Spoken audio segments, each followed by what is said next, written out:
I would imagine, you could say bittersweet, it'll be an emotional event, to say the least.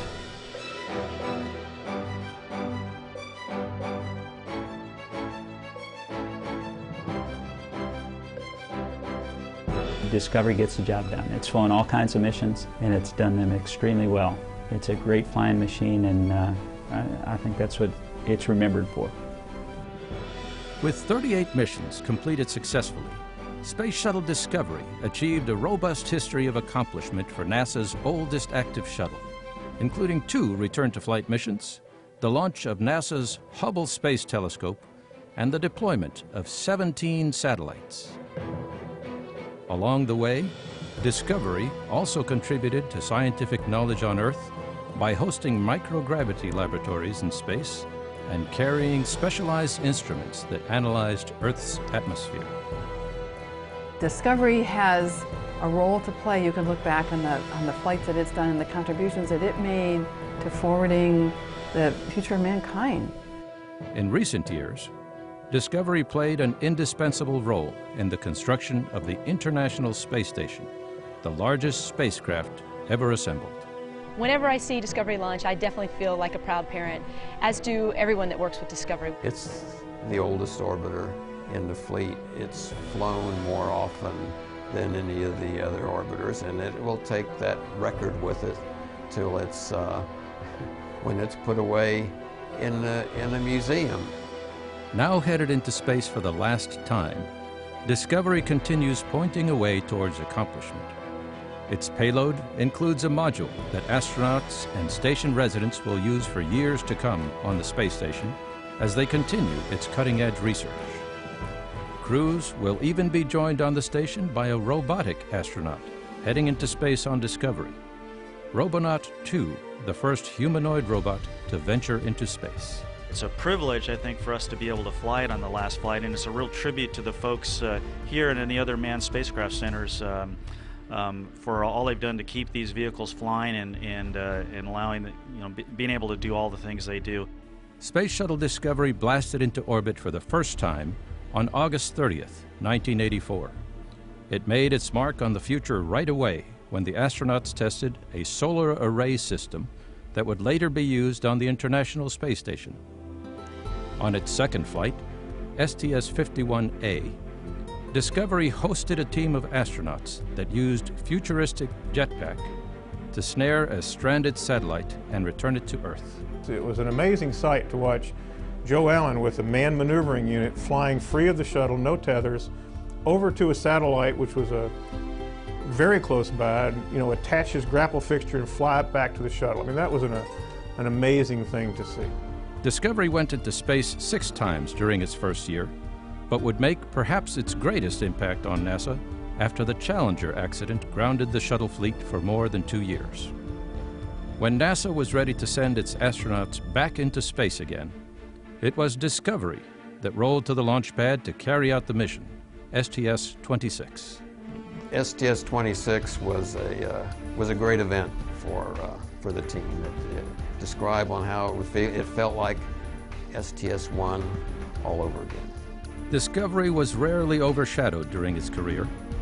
That changed in April 1990, when the shuttle launched NASA's Hubble Space Telescope, deploying it on a mission that would alter the way we see our universe and our understanding of our place in it. But when Hubble came along, it was, wow, this is a different payload. Discovery would see the Hubble telescope 2 more times, in February 1997 and December 1999, on servicing missions that saw astronauts upgrade the telescope's instruments and system. Discovery also allowed unique views of some of Earth's closest neighbors. Astronaut Bob Cabana flew into space for the first time aboard Discovery in October 1990 on a mission to launch the Ulysses probe on the first mission to look at the sun's north and south poles. My first flight, it's pretty amazing to be standing there at 195-foot level looking at this machine that's alive. It's venting, it's creaking, it's getting ready to go in space. It says Discovery on the side, and you just cannot believe in 3 hours or so you're going to be inside there blasting off. You know, it's amazing. It really is. Discovery was my only night launch, and standing on there with all the floodlights on Discovery, where it's just surreal, and you can hear all the cryogenics. It's very quiet at night. You can hear everything creaking and groaning. It's just the most amazing sight. That's what I really remember about Discovery from a visual perspective, is seeing it just bathed in all those really bright lights at night on the pad. Along with its important payload, Discovery played its part in international relations as well.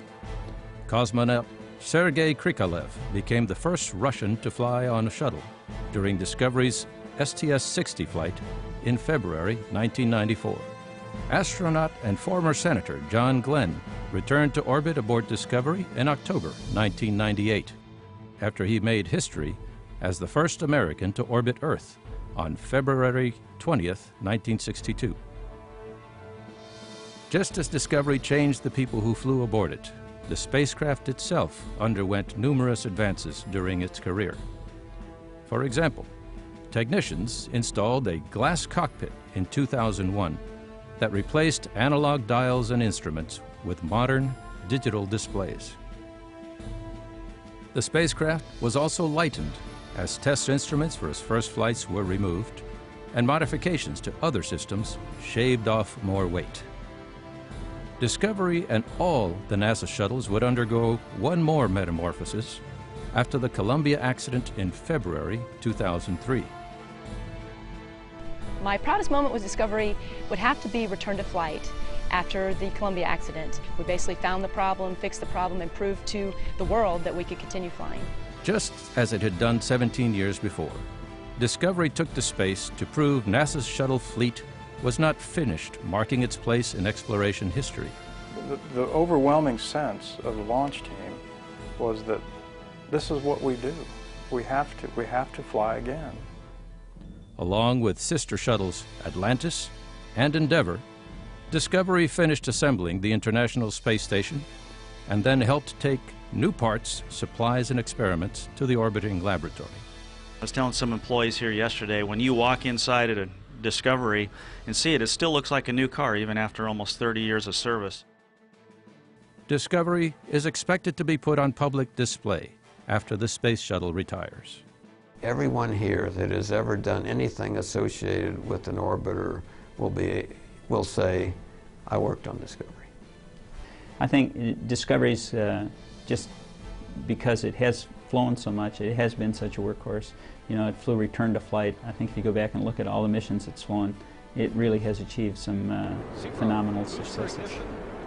And liftoff of Discovery, blazing a trail to scientific discoveries aboard space station.